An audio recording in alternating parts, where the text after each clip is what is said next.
तो दोस्तों एक बार फिर स्वागत है आप सभी का हमारे चैनल पर। और इस वीडियो में हम जो बात करने वाले हैं ये बहुत ही इंपॉर्टेंट टॉपिक होने वाला है आप सभी के लिए। क्यों होने वाला है वो भी मैं आपको बता देता हूं कि जितने भी एस्पिरेंट्स हैं वो एस्पिरेंट्स जिनको टारगेट करना है DU, BHU, AU, जो भी तमाम यूनिवर्सिटीज पार्टिसिपेट कर रही हैं CUET में, वो सभी चाहे वो किसी भी कोर्स में एडमिशन ले रहे हों, इवन बीटेक कोर्सेज में भी एडमिशन ले रहे हैं, उन सभी के लिए इंपॉर्टेंट जो अब हो गया है वो है आपका एंटी रैगिंग सर्टिफिकेट।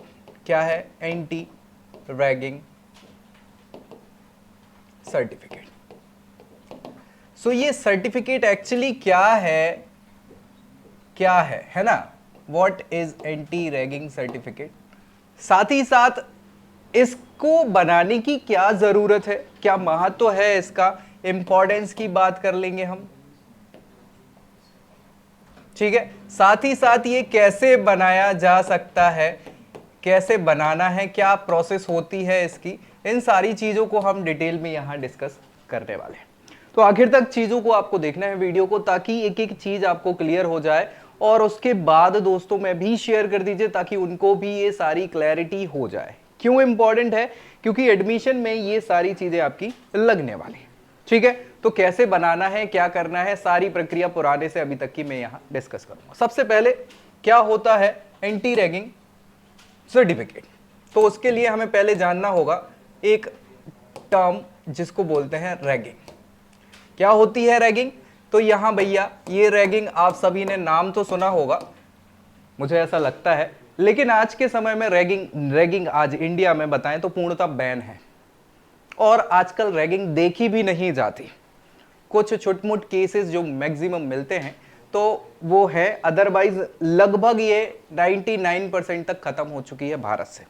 एक समय था जब रैगिंग बहुत चला करती थी सारी चीजें। होता क्या है कि भाई आपके जो सीनियर्स हैं वो जूनियर्स को इस बेसिस वो बेस क्या हुआ करता था वो मैं बता देता हूं कि बच्चों को या जूनियर्स को तौर तरीके सिखाने हैं, उनको चीजें कैसे आएंगी, थोड़ा प्रेशर हैंडलिंग सिखाना है। इन बेस पे रैगिंग ली जाती थी। रैगिंग में होता यह था कि आपको परेशान कर दिया जाता था किसी भी प्रकार से, चाहे वो मेल पार्टिसिपेंट हो, कैंडिडेट्स हो या फीमेल कैंडिडेट्स हो।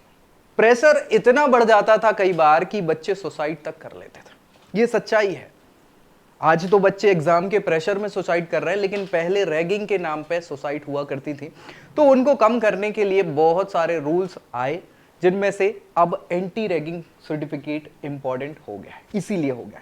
तो एंटी रैगिंग मतलब आप समझ ही गए होंगे। रैगिंग जब समझ गए हैं तो एंटी रैगिंग मतलब रैगिंग को कहिए ना। ठीक है, तो रैगिंग जब नहीं करना है तो एंटी रैगिंग, उसके लिए सर्टिफिकेट जिसमें आप खुद को डिक्लेयर करते हैं कि भैया आज मैं जूनियर हूं तो मैं रैगिंग वैसे भी नहीं ले सकता, ऑब्वियस सी बात है। लेकिन जब सीनियर बनूंगा तब मैं अपने जूनियर्स की रैगिंग नहीं लूंगा। अदरवाइज अगर ऐसा मैं पाया जाता हूं तो मुझे कॉलेज से बर्खास्त किया जा सकता है, साथ ही साथ मेरे ऊपर चार्जेस लगाए जा सकते हैं आईपीसी के तहत। अब आईपीसी चेंज हो गया, तो ऐसे बहुत सारी चीजें हैं जिनको डिक्लेयर आपको करना होता। और आजकल लगभग सभी इंस्टीट्यूशन में एंटी रैगिंग सर्टिफिकेट जमा किया जाता है। पहले क्या होता था, पहले मैं आपको बता देता हूं।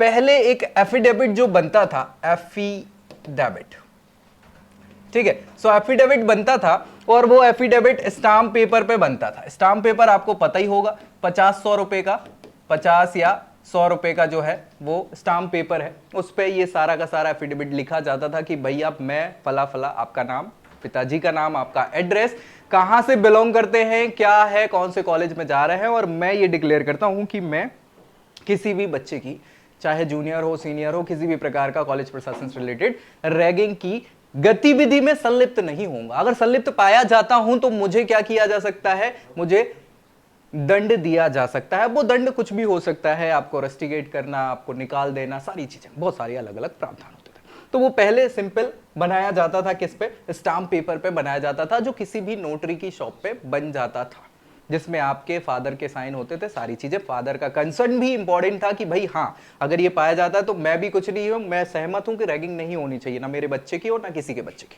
ठीक है। तो ये चीजें पहले हुआ करती थी, लेकिन अभी क्या है, अभी सिस्टम थोड़ा सा शॉर्ट हो गया है, क्योंकि ये घटनाएं रोकने के लिए एक ऑफिशियल वेबसाइट एंटी रैगिंग की है जिसपे आपको जाना होता है। ठीक है भाई, तो मैं यहां वो भी बता दे रहा हूं कि कैसे ऑफिशियल वेबसाइट पे आपको जाना है। यहां आप जैसे ही एंटी रैगिंग लिखेंगे तो एंटी रैगिंग गूगल पे सर्च करना है। एंटी रैगिंग का ये www.antiragging.in ये ऑफिशियल वेबसाइट है, इस पे आप क्लिक करेंगे। ठीक है, तो क्लिक करते ही ये वेबसाइट ओपन हो जाएगी। ये दिख रहा है कि नहीं? इसमें आपको क्या करना होता है, ये दिख रहा है ना? ये यहाँ पे अगर कोई आप पे रैगिंग वगैरह होती है तो यहाँ भी फॉर्म फिल आप कर सकते हैं, यहाँ पे क्लिक करके सारी चीजों को। अदरवाइज अंडरटेकिंग फॉर्म्स के लिए ये आपको दिख रहा है ना?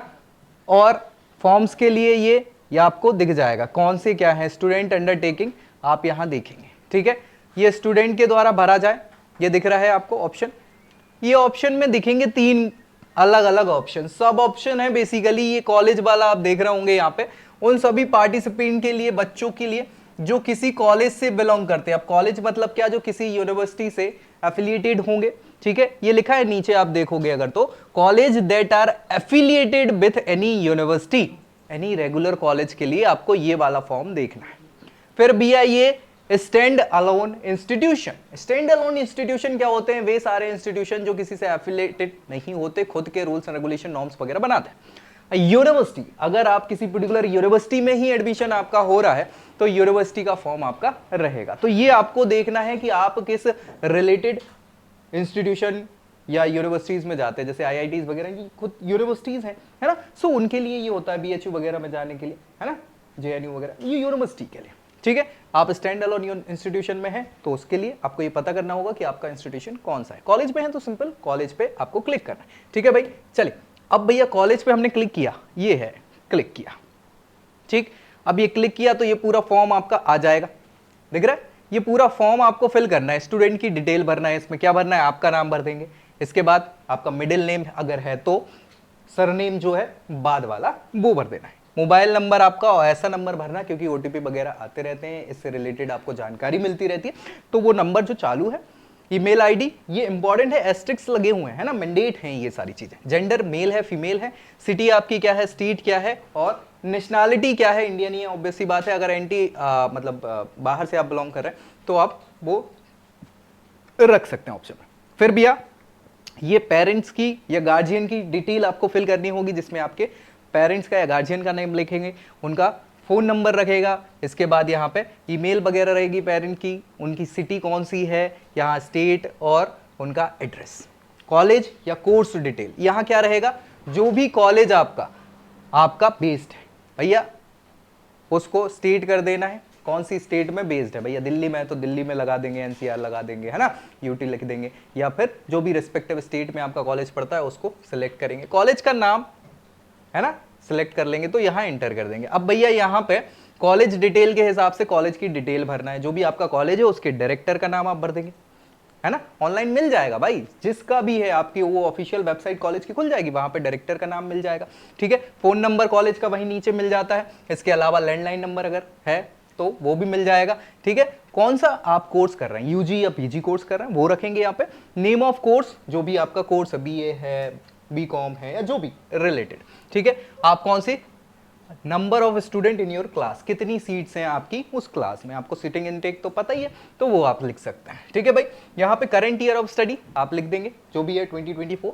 ठीक, इसके बाद जो आपके नियरेस्ट पुलिस स्टेशन है कॉलेज के वो सर्च करेंगे, सारा मिल जाएगा, गूगल सब सॉल्यूशन है, और कॉपी पेस्ट करना है, कुछ नहीं करना है। फिर भैया ये सारे टिक कर देना है ना, सारे के सारे। ये सब अंडरटेकिंग बता रहे हैं कि मैं डिक्लेयर करता हूं कि गलती होती है तो फलाना डिमाका, ये सारी चीजें आपकी यहाँ पे रहेंगी, जिनको टिक सारे ही करने, कोई नहीं छोड़ना है। और जैसे ही करेंगे तो आपका कॉन्फिडेंशियल सर्वे है ये, आप बता देंगे कि कभी आप रैग्ड हुए हैं, आपकी रैगिंग हुई है क्या, तो नहीं हुई है, ऑब्वियस सी बात है। अगर हुई है तो यस लिख सकते हैं, और लिखेंगे तो फिर आगे का वो आ जाएगा, कैसे हुई, क्या हुई, सारी चीजें। ठीक है, आपने किसी को रैगिंग करी है तो भी नहीं लिखेंगे। ठीक है, एंटी रैगिंग हेल्पलाइन का नंबर आपको लिखना है। अब ये कहां मिलेगा, तो ये एंटी रैगिंग की वेबसाइट पे ही मिल जाएगा, है ना भाई। फिर से खोल लो एक बार, एंटी रैगिंग, इस पे सर्च किया, इनकी वेबसाइट खोली, इनकी वेबसाइट जैसे ही अपन खोलेंगे तो एंटी रैगिंग का नीचे मिल जाएगा, मुझे लगता है नंबर। ये देखो फोन नंबर दिख रहा है, ये है है ना, मॉनिटरिंग एजेंसी, ये दिख रहा है, तो ये कॉपी करके पेस्ट कर देना। मतलब बहुत ज्यादा ऐसी हेक्टिक वाली चीजें नहीं है, बस सर्च करना आपको आना चाहिए। यहाँ पे आप number, does ragging happen in your college, आपके कॉलेज में होती है, यस नो लिख देना, वैसे तो नो ही रहेगा बेसिकली। और इसको चेक पॉइंट को चेक करके यहाँ सबमिट कर देना। जैसे ये फॉर्म सबमिट करेंगे आपका ये फॉर्म आ जाएगा और फॉर्म को नंबर मिलेगा, रिस्पॉन्स नंबर आपका एक जो रहेगा, ठीक है। तो वो नंबर जो रहेगा वो आप फिर क्या करेंगे, फॉर्म्स को आपको यहाँ पे कहाँ गया, चेक कर लेना है इनकी ऑफिशियल वेबसाइट। चलिए